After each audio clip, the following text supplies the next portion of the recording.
Dear students, in previous video under the subtopic 3, industrialization in the colonies, we have discussed about that before the introduction of the machines in industries, silk and cotton goods from India dominated the international markets in textile. Many areas we have observed on the map also through which the sea trade started in the pre-colonial ports.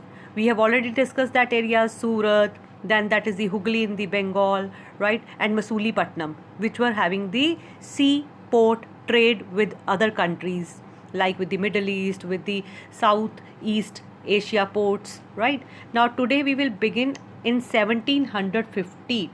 This network was controlled by Indian merchants, but that was breaking down when colonial rulers started dominating on the trade. Now let's look from what's happened. Just see the slide, that decline in the old ports and rise of the new ones. What's happened, जब European companies आ जाती हैं, power gain कर लेती हैं, तो धीरे धीरे जो इंडियन ट्रेड था वो क्या होना शुरू हो गया, डिक्लाइन. जो सूरत और हुगली के पोर्ट्स थे, राइट, वो ऑपरेट करते थे प्योरली द इंडियन मर्चेंट्स, और वहीं पे जब ब्रिटिश आए तो उन्होंने अपने पोर्ट कंट्रोल करने शुरू किए. That was specially in the Bombay and Kolkata. तो वहाँ पे किनका कंट्रोल हो गया, that was of the European traders और द यूरोपियन कंपनीज. तो ऐसे में क्या हुआ, जो ओल्ड पोर्ट थे धीरे धीरे वहाँ पे ग्रोथ ऑफ कॉलोनियल पावर जो है वो होने लगी. ऐसे में हमारा जो ट्रेड था, जो इंडियन ट्रेड था, that was declined, right, and European companies they try to be dominate on the Indian trade. Now just see, due to that what's happened. We are talking about the phase of 1750. So Surat and the Hooghly port thus decayed and Bombay and Kolkata ports grew. And on getting the political power, the East India Company established the monopoly on the right to trade. अब जब right to trade पे English East India company ने monopoly की, तो ऐसे में जो Indian traders, जो इंडियन वीवर्स थे, उन पे क्या इम्पैक्ट रहा, तो quite obvious the impact will be negative. They were affected negatively. So to eliminate the traders and the brokers, they connected the trade cloth with the company, established a direct control. अब देखो company ने क्या किया, direct control establish करने की कोशिश की. किन पे, they are on the weavers. तो हम देखेंगे what happen to the weavers, very important.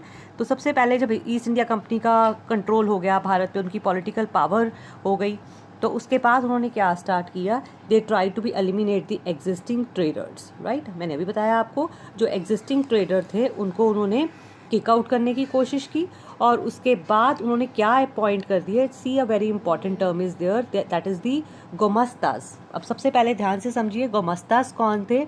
They were appointed by the British or by the English East India Company. So they were the paid servant. What you have to keep in mind? They were the paid servant. They were called gomastas, and they supervise the weavers. They collect the supply from them, and they also examine the quality of cloth. तो ऐसे में to prevent the company weavers dealing with the other buyers, company ने एक system introduce किया जिसको कहते हैं the system of advance.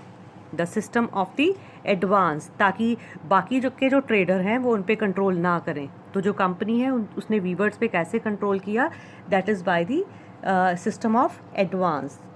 Next just see, अब आ जाता है, ऐसे में क्लैशेस हुए किन के बीच में, देवर दी वीवर्स एंड ऑल्सो दी गोमस्तास, क्योंकि गोमस्तास जो है उन पे कंट्रोल करते थे, उन पे चेक रखते थे. Some time they were very hostile with them.